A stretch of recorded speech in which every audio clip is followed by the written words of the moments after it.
أعوذ بالله من الشيطان الرجيم. بسم الله الرحمن الرحيم.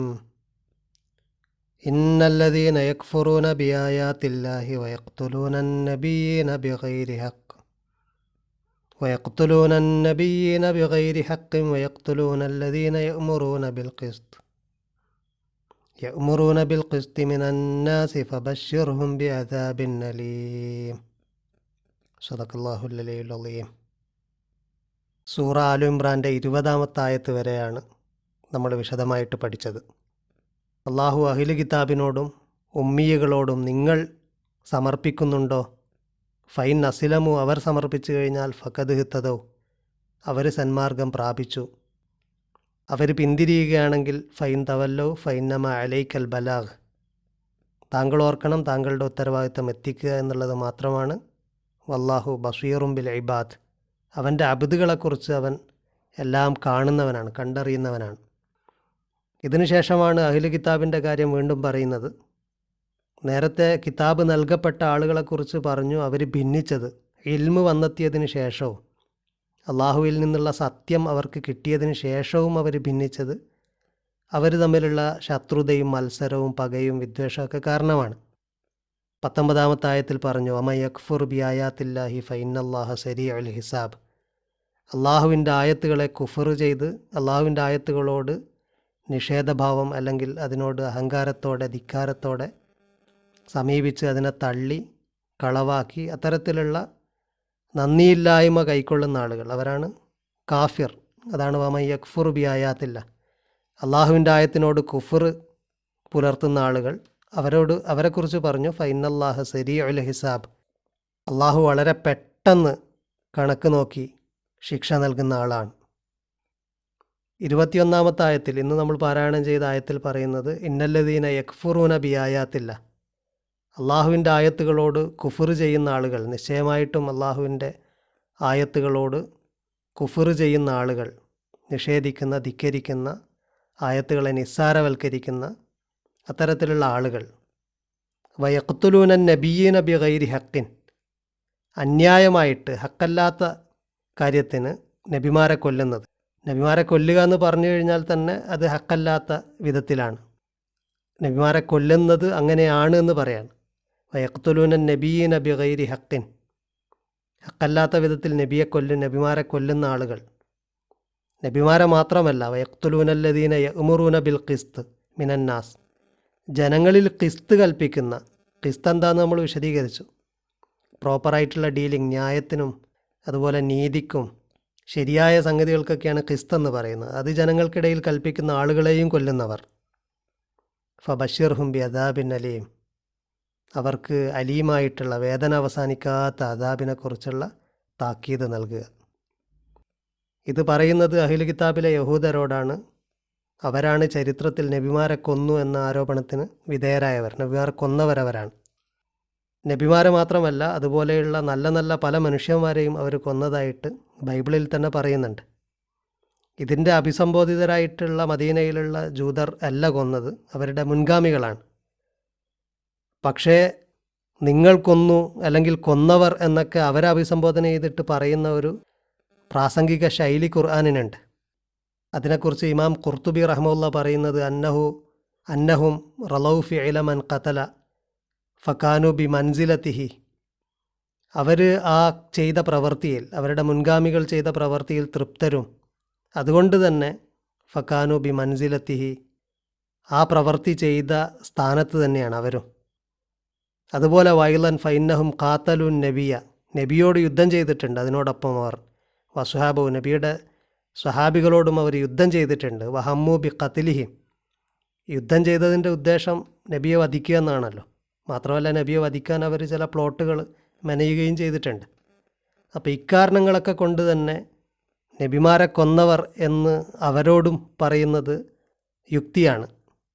അവരുടെ മുൻഗാമികളാണ് അങ്ങനെ ചെയ്തത്, അവരുടെ മുൻഗാമികളുടെ പാത പിന്തുടരുന്ന ആളുകളാണ് അവർ.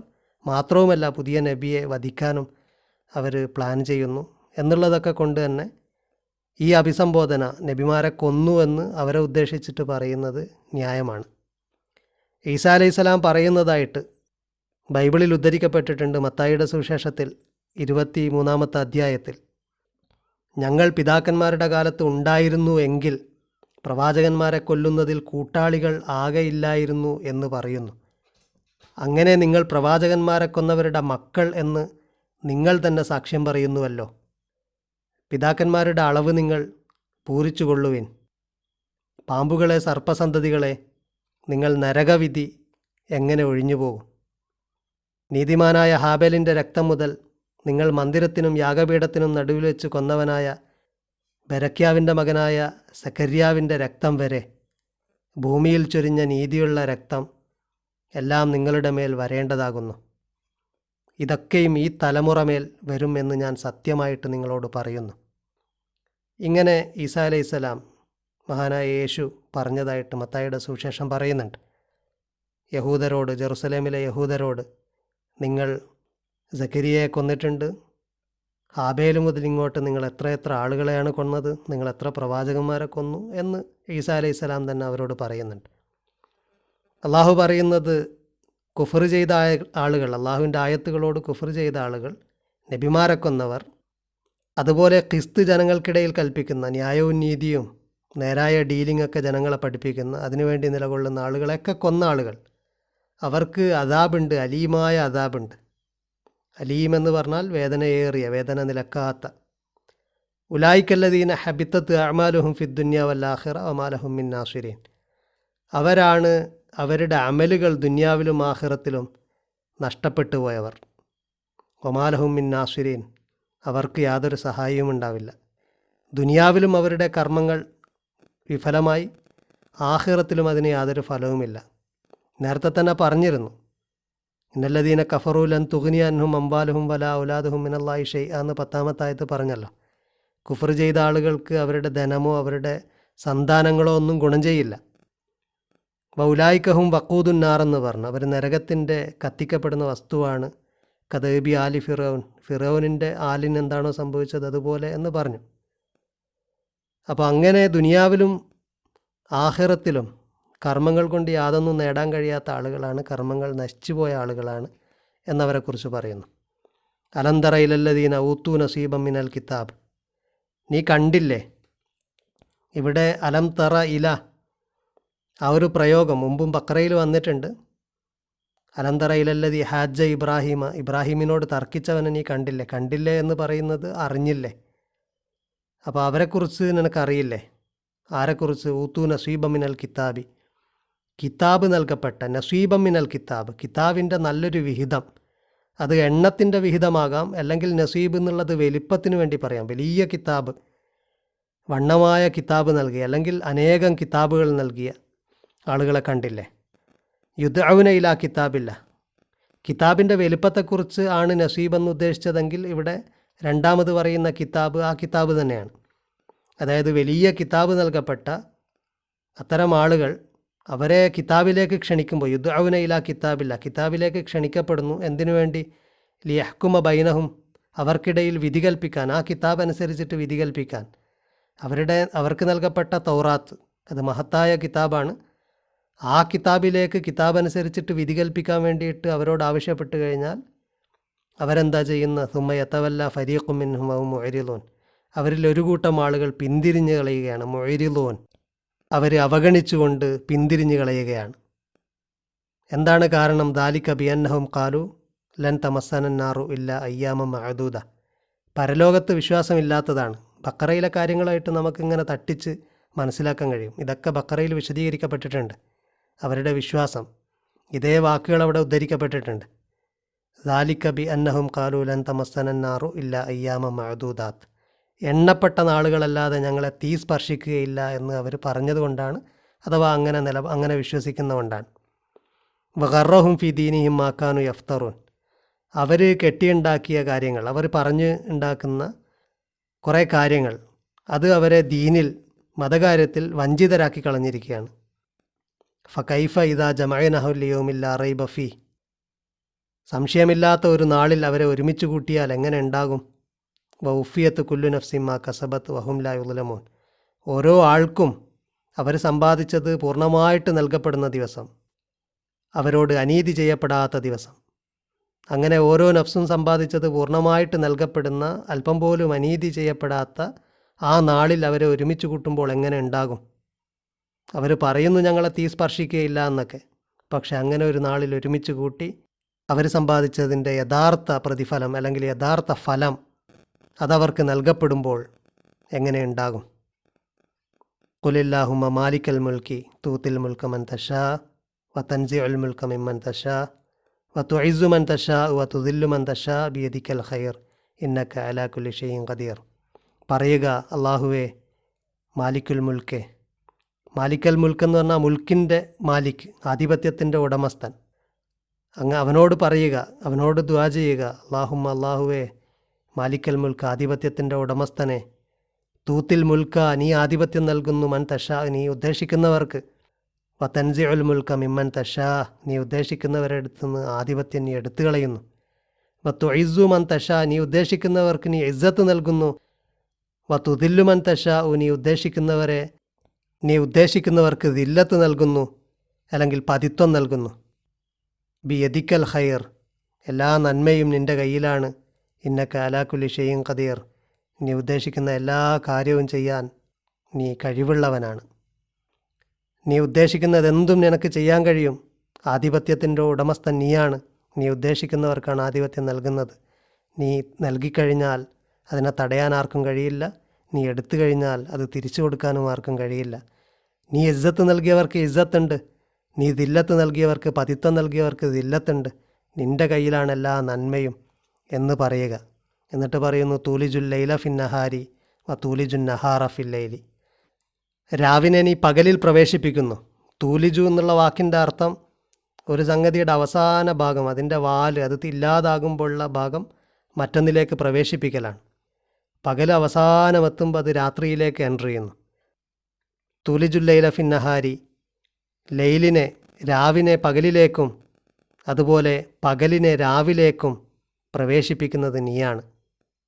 വതുഖ്രിജുൽ ഹയ്യ മിനൽ മയ്യിത്തി വതുഖ്രിജുൽ മയ്യിത്ത മിനൽ ഹയ്യ, നിർജീവമായതിനെ ജീവിപ്പിക്കുന്നതും ജീവനുള്ളതിനെ നിർജീവമാക്കുന്നതും നീയാണ്. വതർസുഖു മൻ തശാഉ ബിഗൈരി ഹിസാബ്, നീ ഉദ്ദേശിക്കുന്നവർക്ക് കണക്കില്ലാതെ നീ നൽകുന്നു.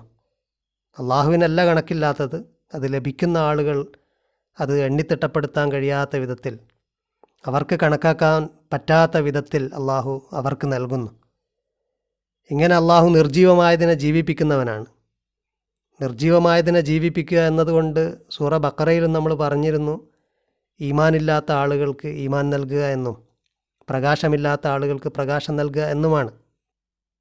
റസൂലുള്ളാഹി സ്വല്ലല്ലാഹു അലൈഹി വസല്ലം അൽ അസ്വദ് ബിൻ അബ്ദി യഗൂസ് എന്ന നിഷേധിയായ ഒരാളുടെ മകൾ ഖാലിദ എന്ന മകൾ ഇസ്ലാം സ്വീകരിച്ചപ്പോൾ പറഞ്ഞു, സുബ്ഹാനല്ലദി യുഖ്രിജുൽ ഹയ്യ മിനൽ മയ്യത്ത്, നിർജീവമായതിൽ നിന്ന് ജീവനെ പുറത്തു കൊണ്ടുവന്ന അള്ളാഹു എത്ര പരിശുദ്ധൻ. ഇതുദ്ധരിച്ചുകൊണ്ട് ഇമാം ഖുർത്തുബി റഹ്മത്തുള്ളാഹി പറയുന്നു, വക്കാനത്ത് ഇംറഅത്തൻ സ്വാലിഹ, ആ പെണ്ണ് സ്വാലിഹായ ഒരു പെണ്ണാണ്. വക്കാന അബൂഹ കാഫിറ, അവളുടെ ഉപ്പ കാഫിറാണ്. അതുകൊണ്ടാണ് റസൂലുള്ളാഹി അങ്ങനെ പറഞ്ഞത്. അപ്പോൾ നിർജീവമായതിൽ നിന്ന് ജീവൻ കൊണ്ടുവരിക എന്ന് പറഞ്ഞാൽ സൂറ ബഖറയിലൊക്കെ പറഞ്ഞതുപോലെ അള്ളാഹു വലിയുല്ലദീന ആമനു യുഖ്രിജുഹും മിനൽ ളുലുമാത്തി ഇലൻ നൂർ, അള്ളാഹു ളുലുമാത്തിൽ നിന്ന്, അന്ധകാരത്തിൽ നിന്ന് പ്രകാശത്തിലേക്ക് കൊണ്ടുവരുന്നു. ആ അന്ധകാരത്തിൽ നിന്ന് പ്രകാശത്തിലേക്ക് കൊണ്ടുവരലാണ് ഇവിടെയും ഉദ്ദേശിക്കുന്നത്.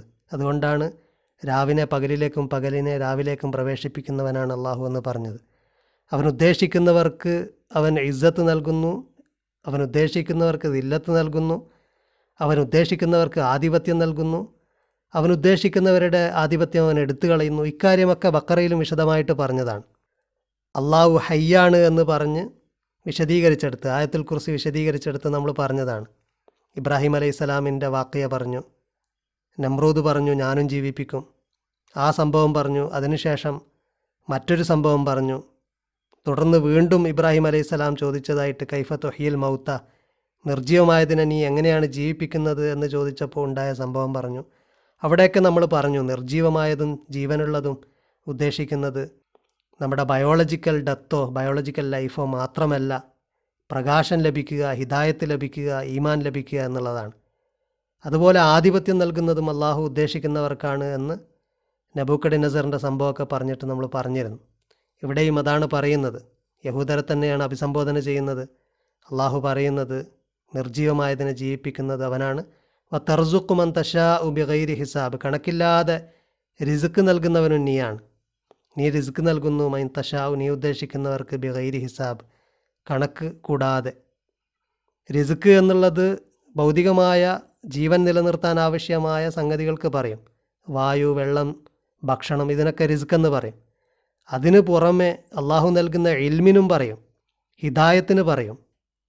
ഹിദായത്ത് എന്നുള്ളതും ജീവൻ നിലനിർത്താൻ, ഇവിടെ ജീവിക്കാൻ വേണ്ടി അള്ളാഹു നേരത്തെ പറഞ്ഞ ജീവൻ നിലനിർത്താൻ വേണ്ടി ആവശ്യമായ ഒരു സംഗതിയാണ്. അപ്പോൾ റൂഹാനിയായ ആത്മീയമായ ജീവിതത്തിന് ആവശ്യമായ വിഭവത്തിനും റിസ്ക് എന്ന് പറയും. ഭൗതികമായിട്ടുള്ള ജീവൻ നിലനിർത്താൻ ആവശ്യമായതിന് റിസ്ക് എന്ന് പറയും. അപ്പോൾ ഇവിടെ അള്ളാഹു ഉദ്ദേശിക്കുന്നവർക്ക് ഹിസാബൊന്നും കൂടാതെ റിസ്ക് നൽകുക എന്നതുകൊണ്ട് രണ്ടും ഉദ്ദേശിക്കാം. ആധിപത്യം കൊണ്ടും രണ്ടും ഉദ്ദേശിക്കാം. അതുപോലെ നിർജീവമായതിൽ നിന്ന് ജീവൻ എന്നുള്ളത് കൊണ്ടും രണ്ടും ഉദ്ദേശിക്കാം. രണ്ടും അള്ളാഹുവാണ് ചെയ്യുന്നത്. പക്ഷേ രണ്ടാമത്തെ തലം, ആത്മീയമായ തലം ഇവിടെ വളരെ ഇമ്പോർട്ടൻ്റ് ആണ്. തുടർന്ന് അള്ളാഹു പറയുന്നത്, മൂമിനുകൾ കാഫിറുകളെ ഔലിയ ആയിട്ട് സ്വീകരിക്കരുത്. മൂമിനുകളെ ഒഴിവാക്കിക്കൊണ്ട് കാഫിറുകളെ ഉറ്റമിത്രമായിട്ട് സ്വീകരിക്കരുത്. ഈ സൂറയിലുടനീളം അത്തരത്തിൽ അള്ളാഹുവിനോടുള്ള, പ്രവാചകനോടുള്ള അനുസരണത്തെ എംഫസൈസ് ചെയ്യുന്നുണ്ട്. ഇസ്ലാമിനെ, സമർപ്പണത്തെയും അനുസരണത്തെയും എംഫസൈസ് ചെയ്യുന്നുണ്ട്.